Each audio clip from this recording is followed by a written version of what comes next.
지난달 23일 정부가 의대 정원을 10년 동안 4천 명 늘리겠다고 발표했죠. 코로나19 사태를 거치면서 지역 의료 인력 확충 필요성이 커졌다는 게 이유인데 의사협회를 비롯한 의료계는 즉각 반발하면서 오늘 14일 총파업을 경고했습니다.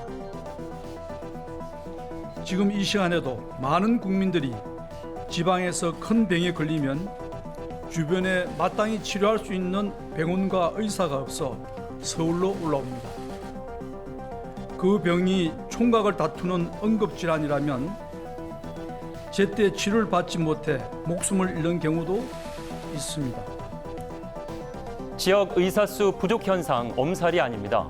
우리나라 인구 1000명당 활동 의사 수는 2.3명이지만 지역별로 보면 서울은 3명인데 비해 울산, 충북 1.5명, 충남 1.4명, 경북 1.3명, 세종은 0.9명으로 지역별 편차가 상당히 크게 납니다. 그런데 의사협회는 그렇지 않다고 주장합니다. OECD 통계 기준 단순 숫자 비교만으로 의사 증원의 필요성을 설명할 수는 없다며 의료 접근성은 우리나라가 세계 최고라고 말합니다. 지역 간 의료 격차를 없애려면 지역에 더 높은 의료 수가를 적용해주는 등의 지원책이 필요하다고 말합니다. 또 과거 일본과 대만 등이 지방의사 인력 배출 정책을 진행했지만 일본의 경우 이류의사라는 인식이 퍼져 성공하지 못했고 대만은 취약지에 남은 의료인이 16% 정도밖에 안 된다며 실효성의 문제를 제기하고 나섰습니다. 그런데 국민의 생각은 의사협회의 생각과는 거리가 있습니다. 지난달 29일 발표된 설문조사에 의하면 58.2%가 이 공공의료 인력 확충, 지역의사 양성 등의 이유로 의대 정원 확대 계획에 찬성한 것으로 나타났습니다. 여기에다 코로나19 사태가 지속되고 있는 상황에서 총파업을 예고한 의료진들의 결정에 곱지 않은 시선이 상당합니다. 의료계가 자신들의 이익을 챙기려 국민의 건강과 생명권을 볼모로 삼았다. 생명이 경각에 달린 환자들을 사지로 몰아넣는 행위나 다를 바 없다는 주장도 나옵니다.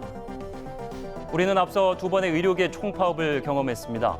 20년 전 의학 분업을 이유로 한 파업 당시 동네 의원 90% 이상이 문을 닫고 의대생들이 자퇴 결의를 하는 등 극심한 갈등이 이어지는 와중에 이 치료를 제대로 못 받고 목숨을 잃는 억울한 사례가 발생하기도 했습니다. 최근 우리나라의 코로나19 방역 성적은 OECD 국가 중 압도적 1위를 차지하고 있습니다. 케임브리지 대학, 이 높은 품질의 공중보건 체계에 기반한 발빠른 대처 덕분이라고 평가했는데요.